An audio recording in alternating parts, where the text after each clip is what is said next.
귀한 날을 허락하시고 진리 본질의 천국 복음이 내려오는 자리로 저희 발걸음을 인도하심에 감사드립니다. 위로부터 내려오는 천국 복음의 말씀을 듣고 진리이치 생명이치 구원의 도리를 바로 깨닫게 하시고 길이요 진리요 생명 되신 예수 그리스도의 삶의 발자취를 따라 하늘 가나안 신령 천국 우리가 누릴 영원한 상급을 준비하는 삶이 되기를 예수 그리스도의 이름으로 기도드립니다. 아멘. 하나님의 말씀 창세기 13장 5절로 13절 읽겠습니다. 시작. 아브라함의 일행 롯도 양과 소와 장막이 있으므로 그 땅이 그들이 동거하기에 넉넉하지 못하였으니 이는 그들의 소유가 많아서 동거할 수 없었음이니라. 그러므로 아브라함의 가축의 목자와 롯의 가축의 목자가 서로 다투고 또 가나안 사람과 브리스 사람도 그 땅에 거주하였는지라. 아브라함이 롯에게 이르되 우리는 한 친족이라 나나 너나 내 목자나 내 목자나 서로 다투게 하지 말자.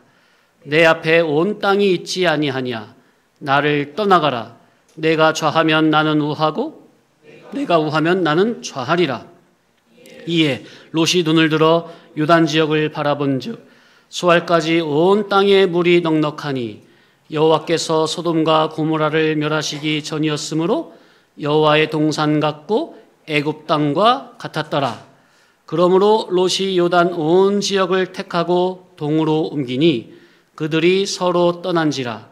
아브라함은 가나안 땅에 거주하였고 롯은 그 지역의 도시들에 머무르며 그 장막을 옮겨 소돔까지 이르렀더라. 소돔 사람은 여호와 앞에 악하며 큰 죄인이었더라. 그런데 여호와 앞에 악하며 큰 죄인의 도시인 이 소돔 고모라로 롯이 지금 들어가는 거죠. 그래서 오늘 제목은 아브라함을 떠나는 롯. 하나님께서 아브라함을 통해 롯 자기를 그렇게 특수 은총으로 불러주셨음에도 불구하고 지금 대전제가 상당히 중요하죠. 지금 제가 이렇게 말에 이렇게 정리를 한 이 대전제가 상당히 중요하다고요.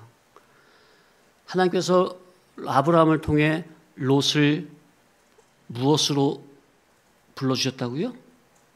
따라합시다. 특수 은총. 네, 아브라함과 함께 하늘의 무한한 영광, 기업을 상속받아라.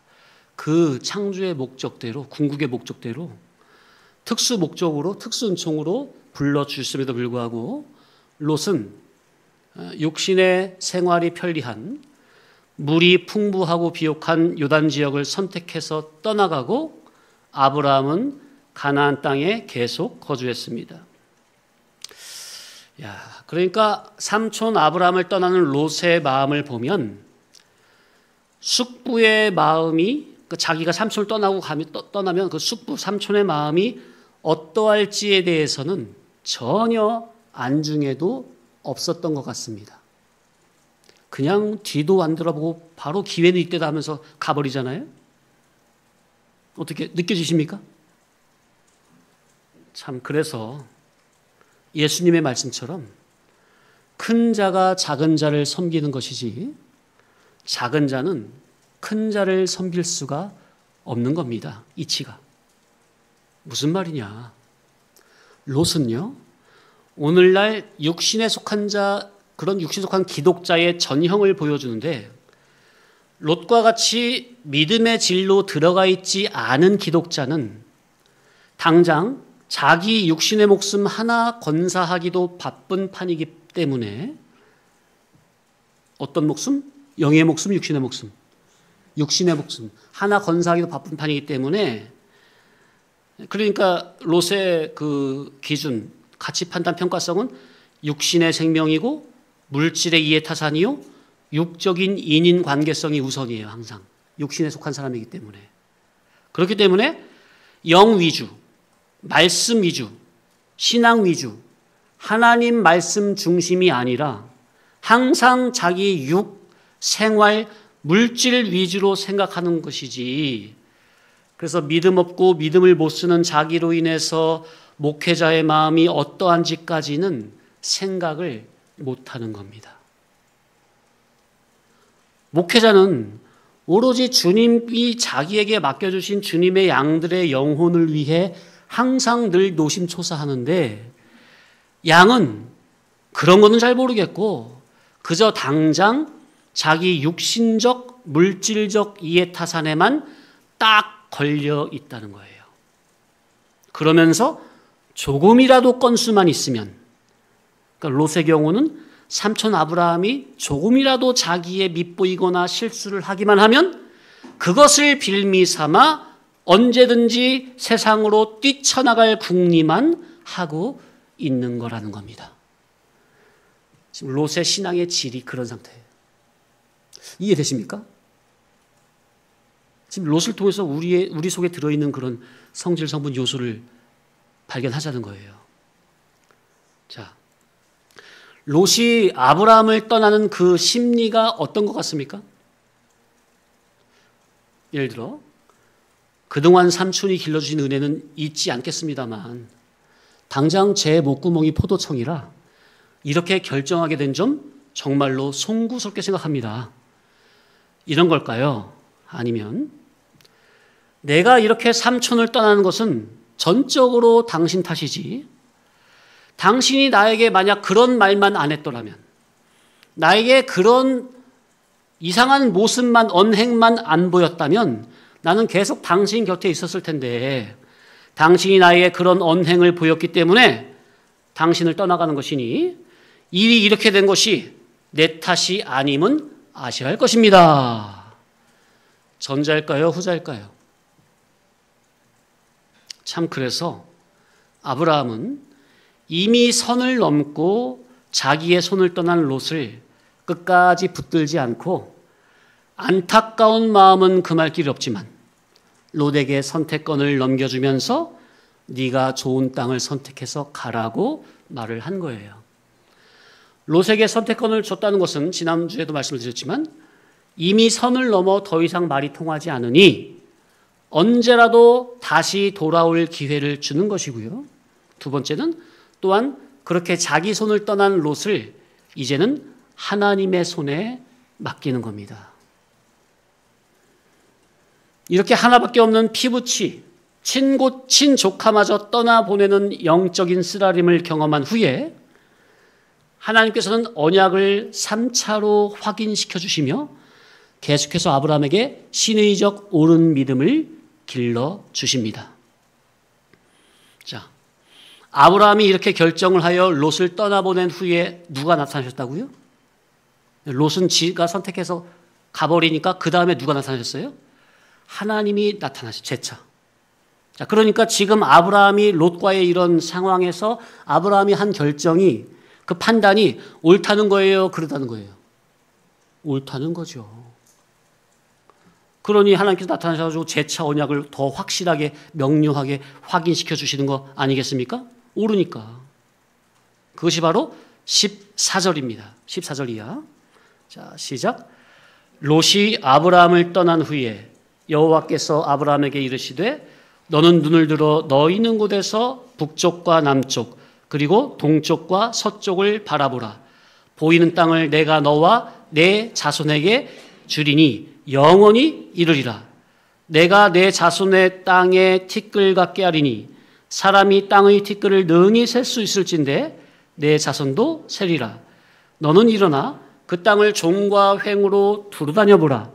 내가 그것을 내게 주리라. 이에 아브라함이 장막을 옮겨 헤브론에 있는 마므레 상술의 수풀에 이르러 거주하며 거기서 여호와를 위하여 제단을 쌓았더라.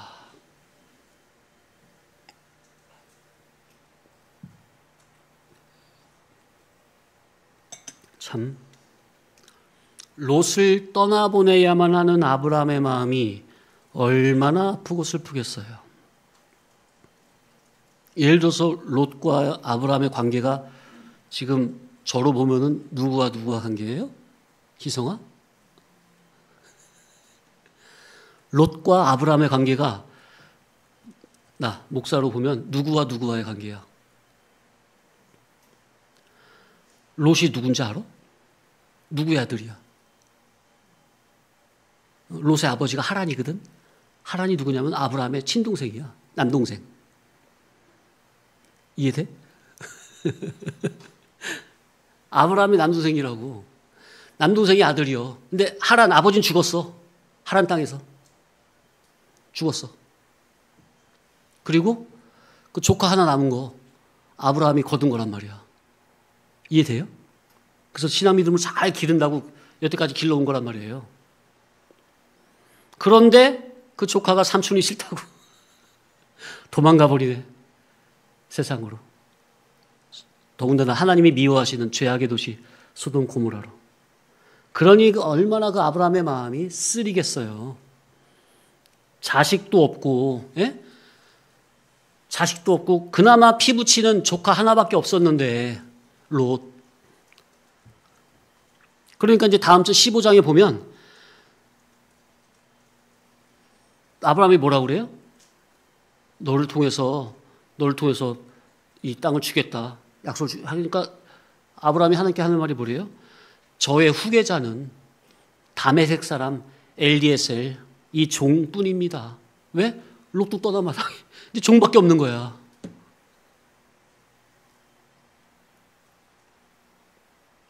그러니까 그 말을 보면 롯이 떠난 마당에 이제 누구밖에 없어요. 이제 그나마 믿을 사람은 여태까지는 롯을 믿고 롯에게 이제 신앙 유업을 물려주려고 했는데 롯은 가버리니까 이제 누구밖에 안 남았어?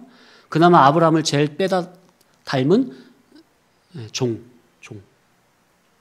종을 후계자라고 세우는데 그런데 아무렴 종보다야 조카가 낫지 않겠어요? 그래서 아브라함은 하나님이 나에게 주신 이 신앙의 유산이 신앙의 유업이 조카 롯에게 내려가려나 은근히 기대하는 마음으로 동생이 죽은 후에 조카를 걷어서 신앙으로 믿음으로 기른다고 여태까지 애지중지 이렇게 잘 데리고 왔는데 그런데 그 하나밖에 없는 피부치 조카마저 믿음의 법을 배신하고 소돔 고모라로 세상으로 죄악의 도시로 떠나 가버리잖아요. 그러니 아브라함 입장에서 얼마나 기가 막힐까. 그 실의 마치 실현당한 사람처럼 참 저는 이 말씀을 보면 준비하면서요. 지금 이게 아브라함과 조카 롯의 관계지만 저에게는 이게 인도자와 성도자의 관계, 성도의 관계로 오버랩되면서 다양한 면이 느껴지고 깨달아지더라 그 말이에요. 그래서 성도님들 잘 안 되시겠지만 내 위주, 내 주격보다는 그래도 아무렴 내 생각보다야 목사님이 더 깊은 뜻이 있어서 이렇게 하시는 거겠지 하면서 성도 나의 구원을 위해 노심초사하며 애쓰는 그 목회자의 마음을 헤아리는 쪽으로 항상 마음을 기울이시기 바랍니다. 하나님께서는요, 성도가 하나님이 기름 부으신 주의 종을 그렇게 생각하는 그런 마음을 정말로 귀히 보시고 마음을 그렇게 쓰는 그런 개인과 가정에 항상 하나님의 은혜가 끊이지 않는다는 것을 명심하시기 바랍니다. 절대로 아브라함과 같이 있으면서 아브라함의 진리, 귀중한 줄 모르고 인간적인 자잘한 티를 보고서 함부로 판단하여 롯과 같은 그런 마음을 품으면 안 되고 그 어떠한 일이 있어도 롯처럼 진리를 버리고 세상으로 나가면 안 됩니다. 신앙생활이 뭡니까? 진리 하나님 한 분만 오직 믿음으로 바라보고 믿음으로 붙들고 믿음으로 자기가 누릴 자기의 천국을 준비하는 것이지 신앙이 인간 보고 하는 건 아니잖아요. 그죠? 신앙생활 하다 보면요. 어찌 처음부터 다 이해되는 것만 있겠어요. 이해 안 되는 것도 얼마든지 있을 수 있고 말씀이 내 자존심을 치고 들어와서 말씀과 대립할 때도 있을 수도 있고 내 뜻을 꺾어야 할 때도 있고 좋은 일도 있고 애매한 일도 있는 게 다 부족한 사람들 사는 세상 아니겠습니까? 특히나 교회는 믿음의 공동체지만 전부 다 죄인들의 집합수 아닙니까? 그러니 별의별 일이 다 있을 수 있는 거예요. 얼마든지. 그래도 당장 이해가 안 되는 게 있다면 내가 부족하고 내가 더 깊이 못 깨달아서 그런가 보다 생각을 하시고 하나님께 진리를 깨닫는 은혜를 허락해달라고 간절히 기도하시기 바랍니다. 그러면 그런 겸손한 심정, 그 인격을 보시고 하나님께서 하나하나 열어주시고 그러다 보면 어느 순간 인도자의 마음과 심정이 이해가 될 날이 올 것입니다. 그러면 또 더 낮아지고 더 겸손히 엎드리게 되고 그러면 더욱더 위에 속한 은혜로 채움을 받고 그렇게 은혜 위의 은혜로 따라합시다. 은혜 위의 은혜로 곧 위에 속한 은혜로 성장이 되기를 사모함으로 나아가시기 바랍니다. 아멘.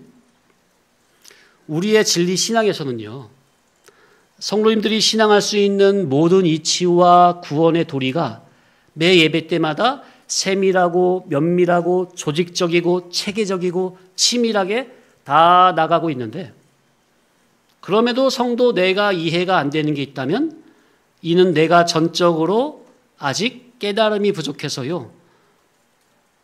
믿음이 부족해서입니다. 그러면 내가 어느 면에서 말씀을 잘 이해를 하지 못했기 때문에 깨닫지 못했기 때문에 아니면 못 들어서 지금 이러한 형편에 처한 나를 스스로 돌아보고 하나님 앞에서 깨닫게 해달라고 나의 잘못된 부분이 무엇인지 밝히 알려달라고 기도하시기 바랍니다. 그러면 그런 겸손하고 바른 인격의 기도를 우리 아버지 하나님께서는 받으시고 반드시 깨닫는 은혜를 허락해 주시는 겁니다. 그렇게 해서 잘못되고 미흡한 부분은 하나씩 하나씩 깨달음으로 고치면서 하늘 천성을 향해 올라가는 겁니다. 그게 신앙생활입니다. 광야교회 훈련소에서 하는 신앙생활이에요. 그런데 롯은 삼촌 곁에 진리 곁에 선지자 곁에 있으면서 이런 경건의 믿음의 선한 싸움을 하지를 않았다. 롯은 신앙이 바르게 성장하는 이치를 다 내버렸다. 첫째, 당시 유일한 선지자인 아브라함을 그냥 일개 자기의 삼촌으로만 여겨버리고 하나님의 사람을 그냥 삼촌으로만 치부해버리고 우습게 보았고, 둘째, 사람을 무시하는 것까지는 아브라함의 실수도 있기 때문에 이해를 하겠지만 그렇다고 아브라함과 함께 하시는 선제적 그리스도의 역사, 성령님의 감화 감동의 역사, 진리의 역사까지 무지르고 무시하는 이러한 성령 회방죄, 성령 거역죄는 도무지 사함이 안 되는 죄를 롯은 지금 저지르게 된 것입니다. 예수님께서도 뭐라고 하셨죠? 마태복음 12장 32절 앞에 시작. 또 누구든지 말로 인자를 거역하면 사하심을 얻되 누구든지 말로 성령을 거역하면 이 세상과 오는 세상에서도 사함을 얻지 못하리라. 따라합시다. 인자 거역, 성령 거역.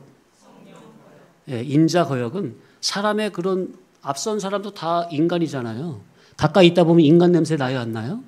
예, 그런 걸로 인해서 이렇게 사람 자체를 부인하고 이렇게 거역하는 거, 그런 거는 사함을 받아요. 그러나 그와 함께 하시는 성령님의 역사, 진리의 영으로 함께 하시는 성령님의 진리의 영감의 인도까지 무지르고 무시한다면 이거는 인자 거역, 사람 거역이 아니라 누구 거역이 돼버려요? 성령 거역죄, 성령 회방죄가 돼버려요. 그래서 성도님들 절대로 저는 뭐라고 해도 되는데 여기서 선포되는 진리 이치는 절대로 폄훼하면 안 됩니다. 대립하면 안 됩니다. 그건 바로 성령 거역죄, 성령 회방죄로 들어가요. 자, 그래서 롯이 아브라함을 떠나가는 이 장면에서 아브라함은 다시 한번 인정정실의 선을 초월하는 것을 볼 수 있습니다. 따라합시다. 인정정실의 선을 초월. 아들도 없고 피부치라고는 조카 하나만 딸랑 데리고 아버지와 형제는 하란을 떠나 나왔는데, 그래서 열심히 그냥 말씀으로 잘 가르친다고 했는데 이제는 하나뿐인 조카마저 배신하고 떠나버리니 아브라함은 여기에서 그나마 남아있던 인정정실의 선까지 믿음으로 초월한 것을 볼 수 있다는 겁니다. 그러니 믿음으로 초월을 하니, 믿음으로 사건을 통과를 하니, 믿음으로 사건을 이기니 하나님이 재차 나타나셔서 아브라함을 위로하시고 언약을 재차 3차 확인시켜 주시는 거예요. 자, 그런데 하나님의 언약을 보니 뭐라고 하세요? 보이는 땅을 너와 내 자손에게 주리니 영원히 이르리라. 따라합시다. 보이는 땅을 너와 내 자손에게 주리니 영원히 이르리라.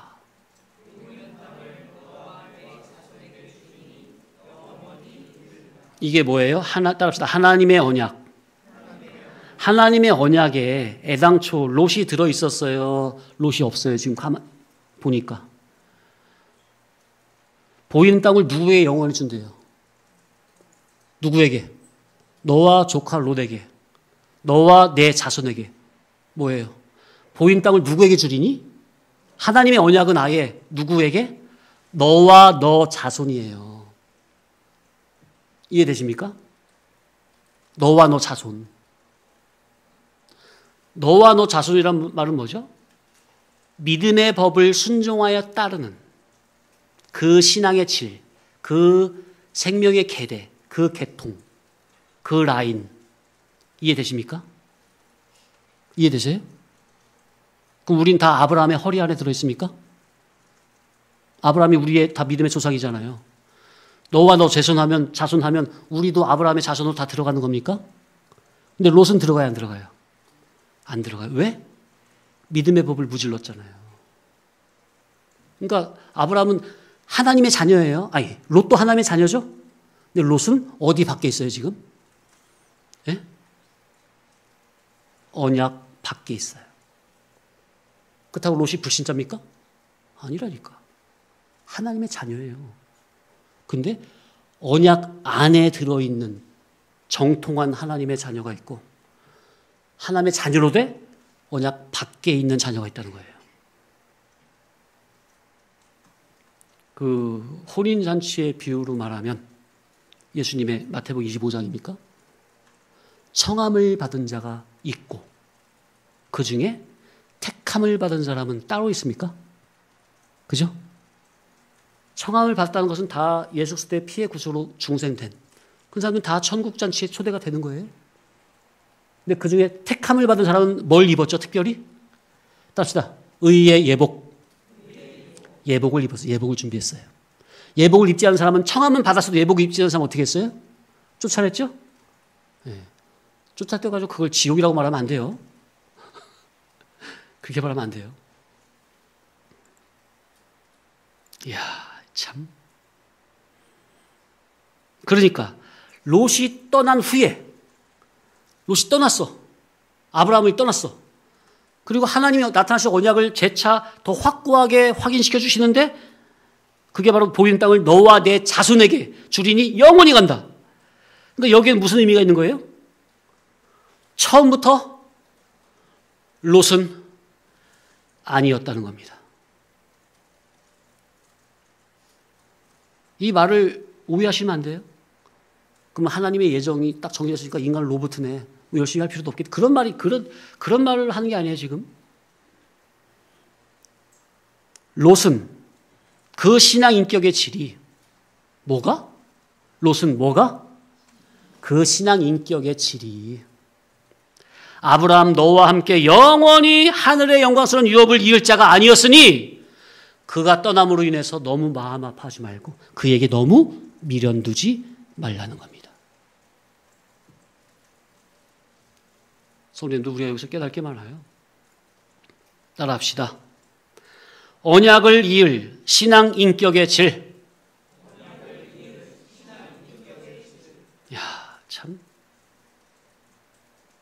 당장은 마음이 아프고 쓰리고 그럴 수 있겠지만 왜 인간인지라. 그러나 롯과 같은 신앙의 질은 애당초 하나님의 언약을 이을 자가 아니었다는 겁니다.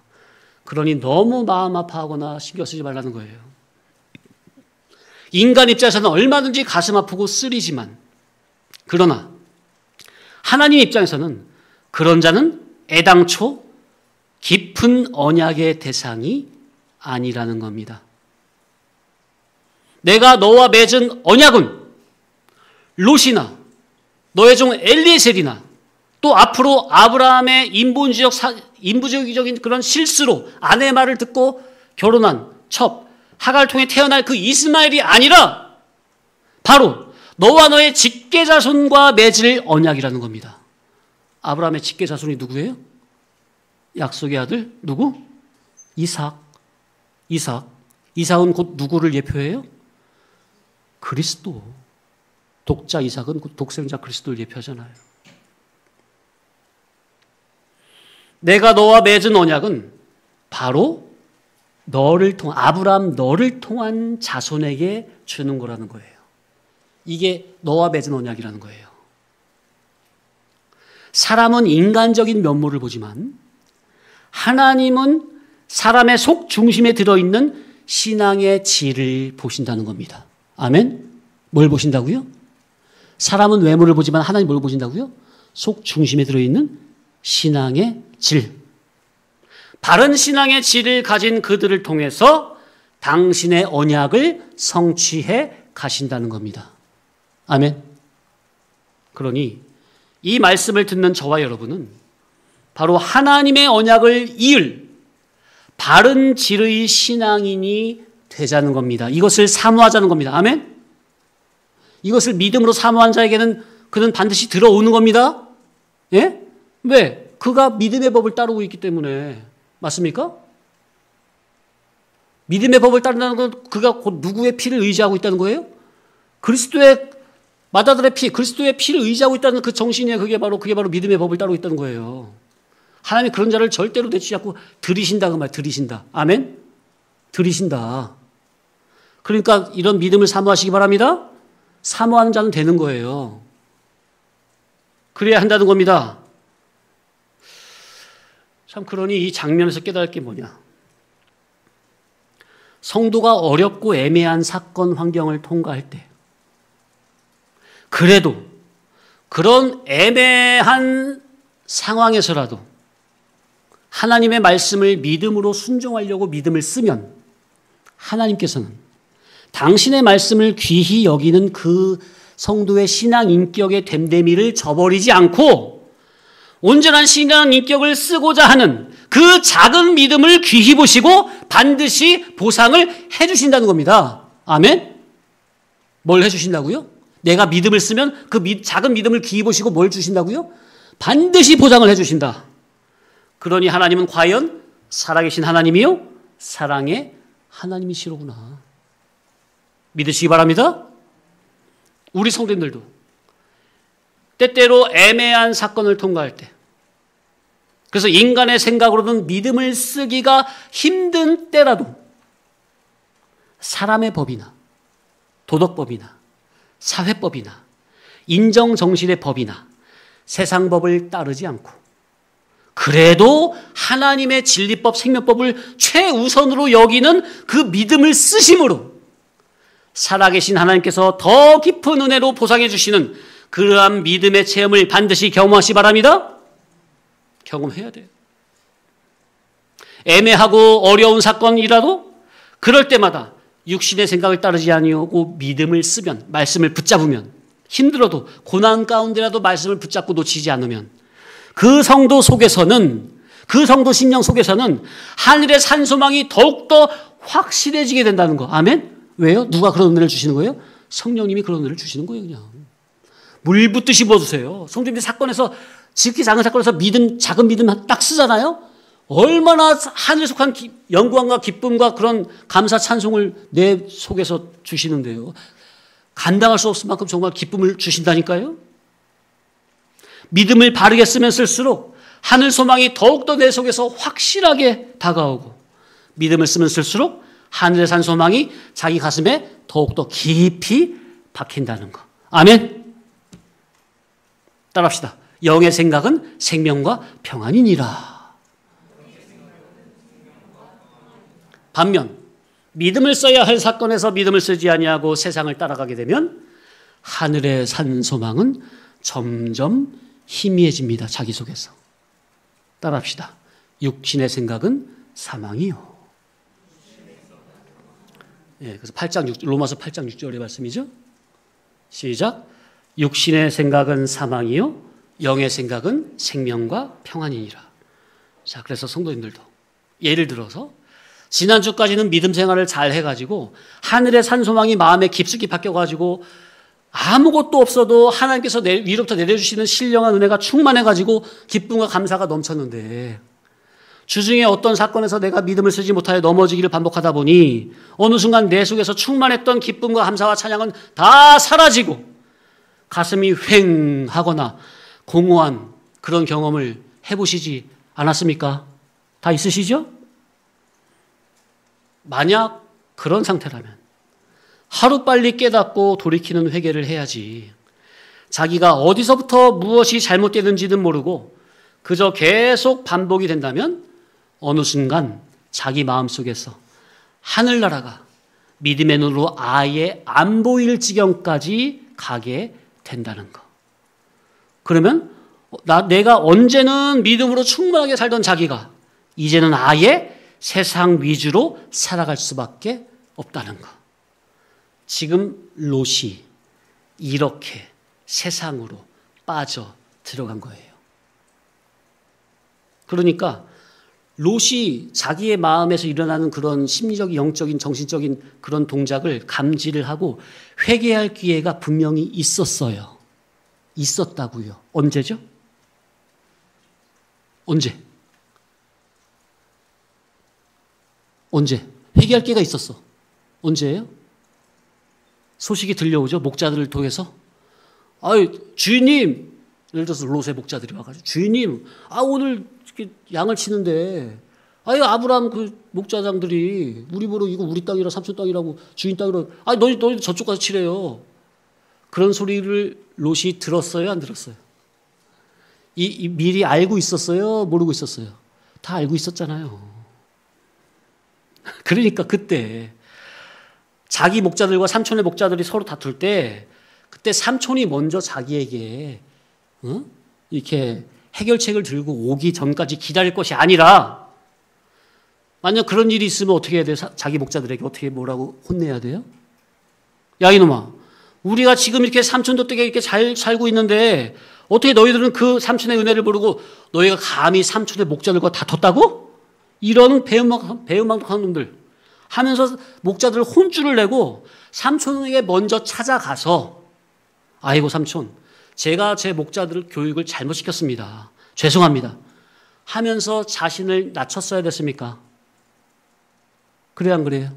이게 인간의 도리 맞습니까? 그런데 그때 그 목자들 통해서 그런 소식이 들어올 때 롯은 어떻게 했어요? 가만히 있었잖아요. 그냥 배짱 튕기면서 삼촌이 먼저 중재하러 올 때까지 가만 기다리고 있었다고요.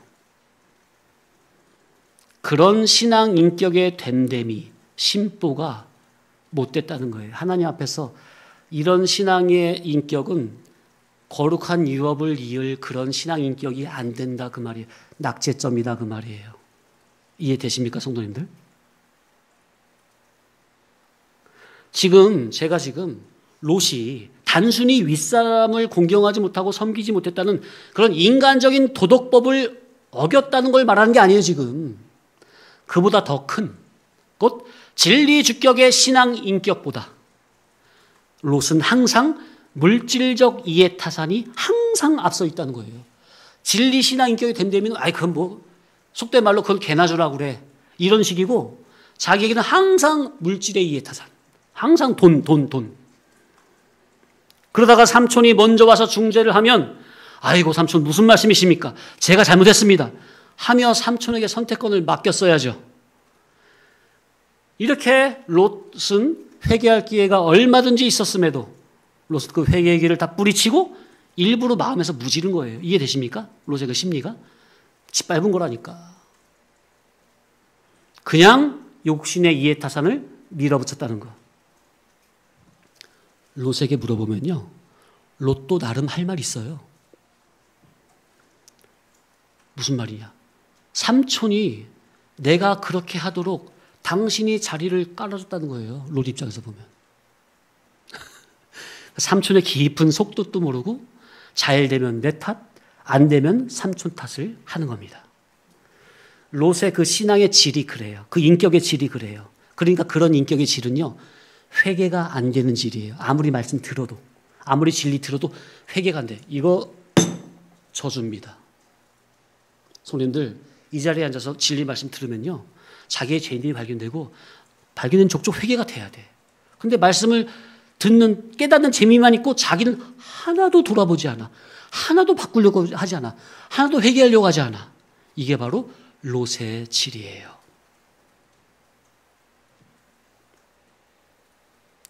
회개를 아무리 해도 회개가 안 돼. 그러면 목사님이 그걸 어떻게 알아요? 롯도 회개하려면 회개할 수 있지? 이걸 어떻게 할 수 있느냐 하면 그 다음 장 14장에 가면요, 롯이 잘 먹고 잘 살다가 하나님이 전쟁을 일으킨 롯을 지금 잡아가려고, 롯을 회개하려고, 롯을 회개케 하려고 하나님이 4대 연합군과 5대 연합군의 전쟁을 일으켰습니까? 그 전쟁 누가 일으켰다고요? 13장 봐보세요. 근데 거기 보면, 14장이죠. 거기 보면 하나님이 전쟁을 일으켰다. 그런 말은 안 나와 있어. 그냥 5대 연합군이 4대 연합군을 잘 섬기다가 그 5대 연합군에 롯이 있었거든요. 소돔 고모라 거기 5대 연합군에 속했었어요. 그러다가 이제 14년 동안 섬겼나? 그러다가 이제 더 이상 더러워, 치사해, 못 섬겨. 우리 배째, 우리는 그냥 우리끼리 살 거야. 그러니까 저놈들 봐라. 4대 연합군이 와가지고 전쟁을 일으켜가지고 4대 연합군이 엄청 센가 봐요. 그래서 5대 연합군을 전부 다 죽이고 롯의 가족과 가솔들을 다 사로잡아가지고 그냥 가는 거예요. 그 소식이 아브라함 삼촌에게 들렸죠? 히브리 사람 아브라함이 밤새 달려와가지고 가병 318명을 데려와가지고 다 쳐부수고 깨부수고 롯과 가솔을 한 명도 빠지지 않고 다 구출해와요. 그죠? 자, 그랬을 때 그렇게 해서 삼촌이 건져줬으면 거기서 아이고 삼촌의 은혜를 제가 다시 한번 깨닫습니다 하면서 삼촌 밑으로 기어 들어가야 됐습니까? 그게 건져줬는데 또 어디로 가요? 여전히 어디로 가요? 소돔 고모라로 또 기어 들어가잖아. 이렇게 어리석어요, 사람이. 이렇게. 그러니까 그 육신의 정욕을 끊을 수가 없는 거야. 그 보암직, 먹음직, 탐스럼직한 그 세상이 준 사탄마귀와 옛뱀이 주는 선악과라는 그 달콤한 그 유혹을 끊을 수가 없는 거야. 마치 마약과 같아서. 된통 얻어맞으면 아이고 나 좀 봐라 정신 차리고 삼촌 아브라함 선지자 곁으로 와야 되는데, 믿음의 사람 곁으로 와야 되는데, 진리 안으로 들어와야 되는데 두들겨 맞아도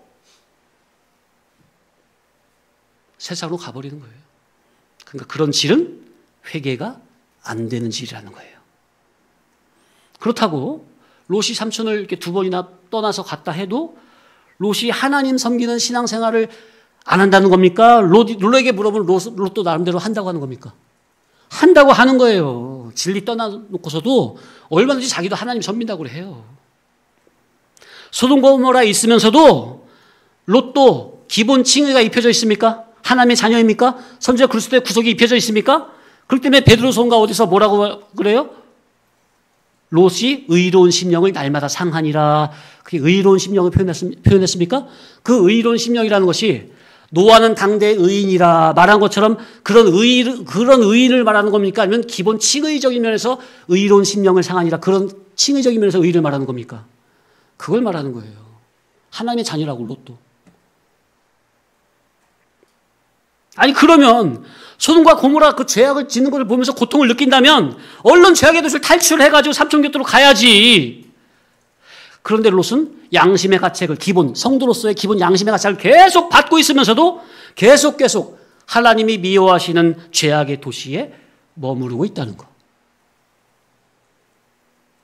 그러니 롯과 같은 신앙은 하나님을 믿어도 신앙 인격의 깊은 단계로는 못 들어가는 육신에 속한 자의 전형적인 표본이라는 겁니다. 반면 아브라함은 그런 어려운 사건을 만났을 때 진리신앙 성도로서의 신앙 양심을 저버리지 않고 그래도 하나님의 언약을 붙들고 믿음을 쓰니 그런 어렵고 애매한 사건을 통과하면 통할수록 하늘에 관한 산소망이 아브라함의 속에서 점점점 더욱더 확실해져 가는 거예요. 이게 하나님께서 주시는 믿음의 보상입니다. 아멘. 자기 속에서 하늘나라가 환하게 열려버리는 거예요. 믿음을 쓰니까. 이야, 이게 바로 믿음을 쓰는 자에게 내려주시는 하나님의 보상입니다. 신령한 은혜예요. 하나님이 내려주신 복 중에 가장 큰 복은 뭐예요? 신령한 복, 신령한 보상. 거기에 물질의 복은 오기도 하고 안 오기도 하고. 맞습니까? 전에는 희미했던 하늘나라가 사건에서 믿음을 쓰면 쓸수록 점점 자기 속에서 확실하게 자리 잡혀가는 내세적 신앙관이 확고한 신앙으로 성장이 되어간다는 거. 아멘. 이야, 참. 그래서 성도님들, 우리가 애매하고 어려운 사건에서 믿음을 쓰는 게 이리도 중요한 거예요. 성도님들, 어렵고 애매한 사건일수록 믿음을 쓰시기 바랍니다. 믿음을 쓰시기 바랍니다. 아멘. 어떻게 믿음을 써야 될지를 잘 모르시겠다. 그러면 성경 마태복음 7장에 뭐라고 해서 너희는 구하고 찾고 두드리라. 무엇을? 하나님의 뜻을, 진리를, 의를 구하고 찾고 두드리는 심정으로 말씀 앞에 매달리고 기도하시기 바랍니다. 그러면 살아계신 하나님은 당신의 자녀가 하나님 저 좀 살려주세요. 저 좀 제발 제가 몰라서 이러고 있으니 저를 깨닫게 해주세요. 그런 언약에 합당한 기도를 물리치지 않으시고 나 좀 살려달라고 나 좀 깨닫게 해달라고 하시는 그 자녀의 기도를 반드시 진리 깨달음으로 응답해 주시는 살아계신 하나님임을 믿음으로 체험하시기 바랍니다. 하나님은 살아계신 하나님입니다. 산 자녀라면 살아계신 하나님에게 부르짖어서 응답을 받아야 합니다. 아멘. 잠시.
조금만 더 상고하겠습니다.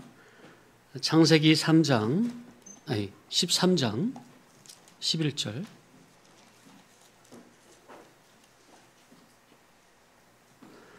창세기 13장 11절 시작. 그러므로 롯이 요단 온 지역을 택하고 동으로 옮기니 그들이 서로 떠난지라. 자, 아브라함은 선지자잖아요. 선지자예요. 선지자 입장에서 성도가 선지자의 깊은 뜻을 이해 못하고 자기에게서 떨어져 나간다는 게 이게 보통 마음 아픈 게 아니에요. 같이 신앙생활 하던 성도가 선지자의 마음을 오해해서 떨어져 나간다면 정말 참 마음이 아픈 거예요. 선지자에게서 성도가 떨어져 나간다는 것은 곧 진리의 주님에게서 떨어져 나가는 겁니다. 같은 거예요. 자, 그러니 하나님의 사람은 성도가 지금 인간 나를 배신하고 떠난다는 생각에 마음이 아픈 게 아니라 자기 안에 계신 그리스도의 진리를 성도가 이해하지 못하고 모르고 발견치 못하고 떠나간다는 그 사실에 마음이 그렇게 아픈 거예요. 성도님들, 여기서는 인도자를 제가 정말 너무나 부족하지만 그래도 믿음 없는 성도 자기처럼 똑같이 생각하시면 안 됩니다. 인도자의 마음을 헤아리는 성숙한 신앙인들이 되시기를 간절히 바랍니다. 자, 그러나 반면 물질을 선, 인정정실의 선이라는 육신의 생각을 뛰어넘어 하나님의 언약의 말씀을 온전히 믿고 순종하는 그러한 믿음을 쓰는 사람에게는 하나님께서 땅에 속한 것들과는 비교할 수 없을 만큼 더 크고 더 값진, 더 많은 신령한 선물을 내려 주신다는 겁니다. 그게 지금 보면은 계속 3차, 4차로 계속 언약을 재확인시켜 주시는 거예요. 근데 재확인시켜 주실 때마다 더 점점 그 언약이 확실해지고 명료해져요. 이 세상에 물질선, 인정정실선이라는 시험이 자기에게 계속해서 올 때 그때마다 믿음으로 뛰어넘어 하나님의 언약을 붙들면 하나님은 그런 땅에 속한 것보다 비교할 수 없는 영원한 하늘의 것으로 보상하신다는 겁니다. 성도님들, 이러한 신앙 믿음의 원리를 반드시 믿음으로 붙잡으시기 바랍니다. 네. 그래서 그런지 하나님의 언약은 점점 더 구체화되는 것을 볼 수 있어요. 찾아보겠습니다. 창세기 12장 1절에서는 1절 2절 시작. 여호와께서 아브라함에게 이르시되 너는 너의 고향과 친척과 아버지의 집을 떠나 내가 내게 보여줄 땅으로 가라. 내가 너로 큰 민족을 이루고 내게 복을 주어 내 이름을 창대하게 하리니 너는 복이 될지라. 그러니까 이걸 한마디로 말하면 약속의 땅으로 가라. 가면 복이 된다. 이렇게 언약을 주셨죠? 약속의 땅으로 가면 복이 된다. 여기에 뭐 자손 뭐 그런 말 있어요, 없어요? 여긴 없어요. 약속의 땅으로 가면 복이 된다 그랬어요. 그래서 이제 아브라함이 하나님 명령대로 말씀을 쫓아 가나안으로 가려고 떠나가지고 마침내 가나안 땅으로 들어갔죠. 4절 5절에 보면 7절에서는 읽어볼까요? 자, 7절 시작. 여호와께서 아브라함에게 나타나 이르시되 내가 이 땅을 내 자손에게 주리라. 그죠? 처음에는 언약의 약속의 땅으로 가면 복을 주리라 그랬는데 도착하니까 가나안에서 이제 구체적으로 뭐라고 딱 뭐가 나와요? 이제 이 땅을 누구에게 주리라? 네 자손에게 주리라. 점점 더 구체화됐죠. 자, 그리고 13장에서 롯이 떠난 후에 14절이죠. 여호와께서 뭐라고 그래요? 너는 눈을 들어 동서남북을 바라보라. 보이는 모든 땅을 너와 내 자손에게 주리니 영원히 이르리라. 너 있는 곳에서 눈을 들어 동서남북을 다 바라보면 보이는 땅 전부를 너와 내 자손에게. 더 구체화됐죠. 앞에는 내 자손에게, 여기는 동서남북을 바라보면 보이는 모든 땅을 너와 내 자손에게. 그죠? 하나님의 언약의 말씀을 믿음으로 따라가는 성도는 물질선, 인정, 정실선 등 세상과 얽히고 섞인 줄이 하나하나 끊어져 나갈수록 하나님의 나라, 구원도리, 심오한 영적 이치의 깨달음은 점점 더 깊어가는 겁니다. 뭐가 끊어질수록요? 뭐가 끊을수록 뭐는 더 깊어진다고요? 세상과 얽히고 섞인 줄이 하나씩 믿음으로 끊어낼수록 하나님의 나라, 구원도리, 영적인 심오한 이치는 점점 더 그에게 더 구체화된다는 거, 깊어진다는 거. 세상과 얽히고 섞였던 줄, 곧 물질선, 인정정실의 선이 믿음을 쓰므로 하나하나 끊어질수록 영원한 하늘의 것은 점점 그에게 가까이 밝아진다는 사실, 다가온다는 사실. 아멘? 이게 믿음의 영적인 원리예요. 자, 그러니까 저와 여러분에게 날마다 이런저런 사건은 왜 오고 가는 거죠? 그 사건마다 하나님이 우리에게 요구하시는 뭐예요? 요구하시는 건 뭐예요? 이 사건에서 뭘 바로 써라? 네, 믿음을 바로 써서 세상에 얽히고 설킨 줄을 하나씩 끊어내라는 겁니다. 믿음으로 세상의 짐을 하나씩 내려놓으라는 거예요. 세상 짐은 하나씩 끊어내고 내려놔야 어디와 점점 가까워지는 거예요? 천국과 점점 가까워지는 거예요. 자, 기구 아시죠? 기구. 기구가 막 땅에 가라앉으려고 그래. 바다에 가라앉으려고 그래. 바다가 더 낫겠다. 그죠? 바다는 뭘 의미하죠? 성경에서. 세상을 의미하니까 바다에 빠지면 죽잖아요. 세상에 빠지면 죽어. 물 먹고 그냥 영적으로 죽는 거예요. 그런데 기구가 떠다니다가 망망대해를 가다가 떨어지려고 그래. 그럼 어떻게 해야 돼요? 어떻게 해야 돼요? 기구 안에 있는 짐을 버려야지. 버려야 돼. 나중에 처음에는 먹을 것만 놔도 다 버려야 되는데 그래도 계속 떨어진다. 그럼 뭐까지 버려야 돼? 몸뚱이 하나 남기고 다 버려야 돼요. 그래야 살아요. 살고 싶으면 버려야 돼요. 그래야 하늘나라로 점점 가까워집니까? 올라갑니까? 철로역정 보셨잖아요. 아침에 판사님이 철로역정 장관 얘기하시고 또 얼마나 감명 있게 읽으셨는지 또 아이들에게 철로역정 책 한 권씩 선물 주시더라고요. 잘하셨어요. 크리스찬이 처음에 출발할 때 세상 짐을 잔뜩 그냥 이고지고 출발합니까? 그러니까 산에 올라가는데 어떻게 해? 올라가서요? 힘들잖아요. 그러니까 어떻게 해요? 하나씩 버립니까? 하나씩? 결국엔 다 버리잖아요. 모조리. 안 버리면 못 올라가는 거예요. 우리가 광야교회 나그네 세상에서, 이 세상에서 하늘천성, 하늘가나안, 신령천국으로 가는 여정인데 지금이, 그러려면 세상에 속한 죄짐, 세상과 연결된 그 끈, 그 선은 하나씩 점점 다 포기하고 버리고 끊어내야 하는 겁니다. 그래야 하늘나라로 점점 더 가까워지는 거예요. 그래서 우리에게 사건 환경을 하나님이 왜 보내시느냐? 믿는 성도에게 다양하게 사건 환경이, 고난 환난 또한 애매한 사건이 우리에게 왜 오는 거냐 하면은 이 세상에 속한 짐과 세상과 연결되어 있는 끈을 하나하나 믿음으로 정리하라고 하나님께서 보내시는 사건임을 알아야겠습니다. 장차. 자, 로마서 8장 17절 18절에 뭐라고 되어 있죠? 현재 나타난 고난은 우리에게 나타날 영광과 비교하면 좋게 비교할 수 없도다. 우리는 어디를 유업으로 받을 자예요? 우리는 하나님의 상속자요, 그리스도와 함께한 상속자니. 그죠? 그 하늘나라의 상속을 받으려면 이 땅에서 고난도 함께 받아야 할 것이니라. 그랬습니까? 그래서 하늘나라 천국 백성으로서 하늘의 유업을 이을 상속자라면, 첫째, 물질의 이해타산으로 얽힌 줄을 하나하나 끊으라는 겁니다. 자, 여기서 물질의 선을 끊으라는 말은요, 물질을, 성도님이 가지고 계신 물질을 다 내버리라는 소리가 아니에요. 오해하지 마세요.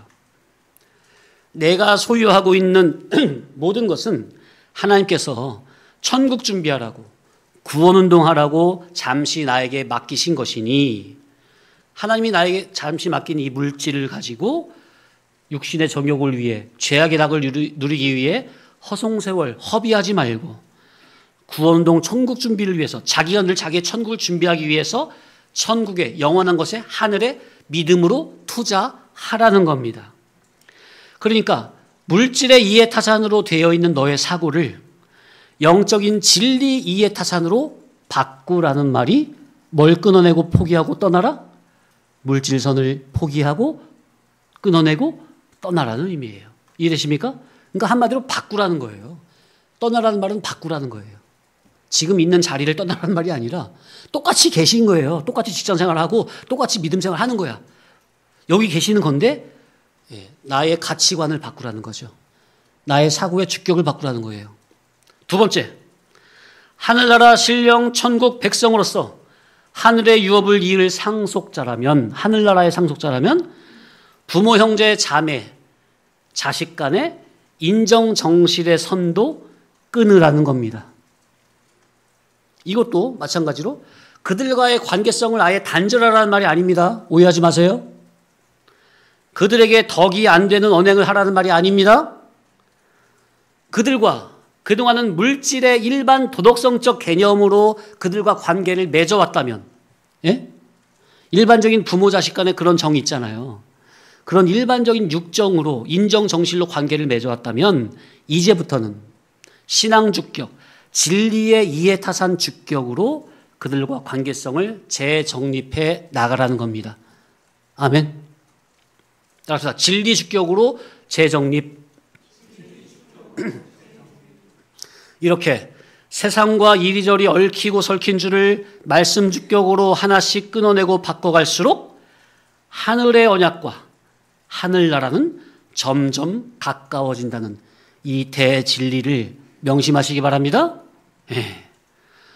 아니, 우리도 예수님을 믿으니까 이런 맛을 느껴야 되는 거예요. 신앙 때문에 물질선도 떠나보고 진리 신앙 때문에 인정정실이 끊어지는 쓰라린 아픔도 경험해보고, 그래야 하나님을 예배하는 이 자리에서, 예배하는 이 시간에 하나님이 엄청난 은혜를 주시는 거예요. 쏟아부어 주시는 거예요. 그냥 신앙 때문에, 진리 때문에, 예수님의 이름 때문에 고난을 받으면 하나님께서, 야, 아무개 성도야, 네가 나 때문에 세상에서 이런저런 고난을 받는구나 하시며 하늘에 속한 신령한 은혜로 감당할 수 없을 만큼 쏟아 부어 주시는 분이십니다. 예수님께서도 뭐라고 말씀하셨습니까? 마태복음 5장 10절이요. 시작. 의를 위하여 핍박을 받는 자는 복이 있나니 천국이 그들의 것임이라. 나로 말미암아 너희를 욕하고 박해하고 거짓으로 너희를 거슬러 모든 악한 말을 할 때에는 너희에게 복이 있나니 기뻐하고 즐거워하라. 하늘에서 너희의 상이 큼이라. 전에 있던 선지자들도 이같이 박해하였느니라. 아멘입니까? 이야, 참. 자, 다시. 아브라함이 갈대아 우르를 떠나서 하나님 명령 계시를 받고 갈대아 우르를 떠날 때만 해도 아버지, 동생 하란, 나홀 모든 가족이 다 같이 왔습니까? 다 같이 떠났어요. 그때만 해도 아브라함은 아마 끝까지 영원히 같이 가족들과 단란하게 함께 할 줄 알았을 겁니다. 피부치. 그런데 그만 중간 땅인 하란에서 아버지와 형제는 더 이상 못 가겠다고 하니 해버립니까? 그러니까 그냥 그들을 뒤로 하고 그나마 하나 있는 피부치 조카 롯 하나만 데리고 가설들을 이끌고 이제 가나안으로 가잖아요. 그때만 해도 하나뿐인 피부치 롯이 어떻게 지금 이렇게 바로 시험에 들어 나자빠일 것이라고 상상이나 했겠습니까? 우리도 제가 13년 전에 이곳에 처음에 목회 와서 목회할 때만 해도 다 같이 가실 줄 알았잖아요. 처음에 앉아 계신 분들 다 어디 갔어 지금? 그런데 초장부터 말씀 제가 여기 온 지 한 3-4달 됐나? 주일 성수를 이제 바르게 해야 한다는 교훈에 그만 시험이 들어가지고 성질을 내면서 나가신 분도 계셨고, 아니 목사가 주일 성수를 바르게 해야 된다고 그러면 마음대로 하라고 그래요? 목사가 어떻게 그래? 하나님의 종이. 또 어떤 분은 목사님은 어떻게 한 성경 본문으로만 3년 내내 설교를 하십니까? 그 시험 들어 나가신 분도 계셨고, 또 목사님 십자가 첨탑이 불이 꺼졌는데 왜 저거 안 고치십니까? 빨리 고치세요.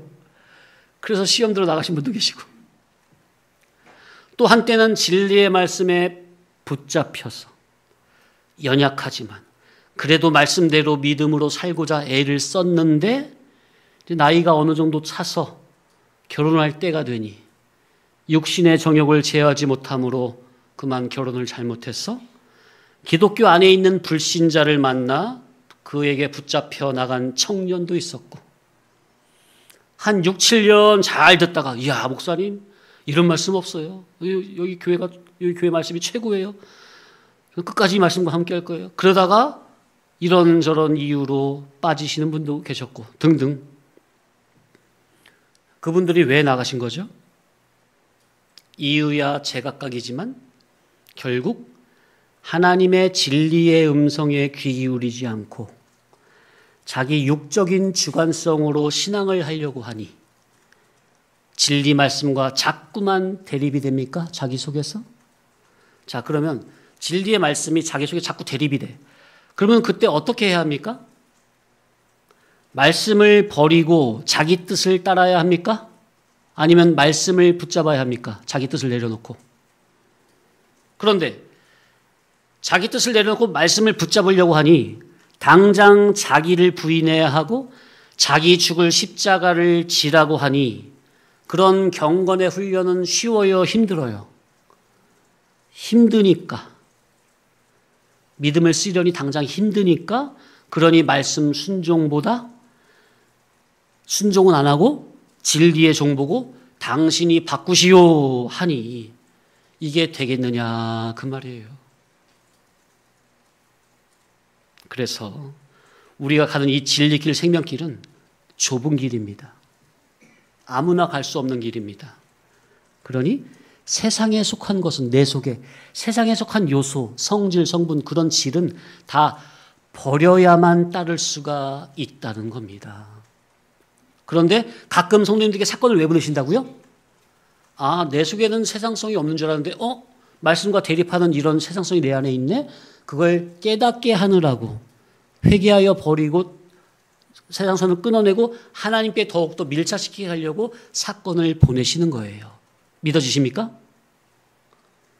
그런데 아직까지도 물질선을 못 떠나고 인정성실에 매여 못 떠나고 있다면, 그래서 사건 환경을 만날 때마다 믿음을 써서 이기지 못하고 맨날 지고 있다면 이 귀한 예배 자리에 앉았다 해도 진정한 성령님이 베풀어 주시는 영적인 하늘의 기쁨은 맛볼 수가 없는 거죠. 성도님들, 지금까지 신앙에 오면서 이런저런 경험 다 해보셨죠? 이 예배 자리에서도 은혜 체험도 해보셨을 테고, 그러니까 언제는 잘 은혜 받다 또 언제 또 은혜 안 될 때 있잖아요. 그런 경험도 다 해보셨잖아요. 자, 그러면 그때마다 그 원인이 다 누구에게 있었던 겁니까? 결국 알고 보니까 내가 믿음을 쓰느냐 못 쓰느냐에 달린 거잖아요. 믿음의 사람은 세상이 주는 육신의 기쁨이 아닌 하나님이 주시는 신령한 기쁨과 즐거움으로 인해 기뻐 찬송하며 감사하며 구도자의 길을 걷는 겁니다. 믿음의 조상 아브라함은 세상이 주는 기쁨이 아니요 하나님이 주시는 기쁨으로 인해 구도자의 길을 간 것입니다. 우리도 이게 아니면, 하나님이 우리 속에 영적인 기쁨과 영적인 만족을 주지 않으면 절대로 이 진리길 가기 힘든 겁니다. 아니, 신령한 낙으로 우리에게 위로를 주시지 않는다면, 은혜를 내려주지 않는다면 어떻게 갑니까? 이 길을, 이 좁은 길을, 험난한 길을. 대충 그냥 넓은 길 가지 그냥. 아니, 하나님이 주시는 영적인 신령한 진리로 인한 기쁨이 아니라면 우리가 세상에서 눈에 보이는 게 있습니까? 손에 잡히는 게 있습니까? 우리가 바라는 것은 보이는 겁니까? 보이지 않는 겁니까? 보이지 않는 실상의 것이잖아요. 천국의 것. 근데 그게 하나님이 위로부터 진리 깨닫는 은혜로 우리를 붙들어주지 않으면, 하늘의 정신이 없으면 어떻게 뭘 보고 가? 아무것도 없는데. 그래서 하나님께서는 이 세상에서 주님의 이름으로 말미암아, 진리로 말미암아, 복음으로 말미암아 믿음을 쓰고자 하는 자에게 믿음으로 살고자 애를 쓰는 자에게 하늘의 영원한 산소망과 신령한 좋은 것으로 성도님들 우리 심령에 내려주심으로 참된 위로를 해주신다는 거. 아멘. 이 영원하신 하나님이 곧 저와 여러분의 각자의 아버지 하나님이시니 나의 구속주 되신 예수 그리스도와 믿음으로 동행함으로 날마다 사건마다 순간마다 믿음을 써서 이기며 늘 아버지 하나님의 기쁨이 되시는 믿음의 공동체 안에서 서로의 우리 성도님들 전체의 믿음이 각자가 귀감이 되고 본이 되고 덕이 되는 귀한 진리 진실의 성도로 거듭나지기를 간절히 축원합니다.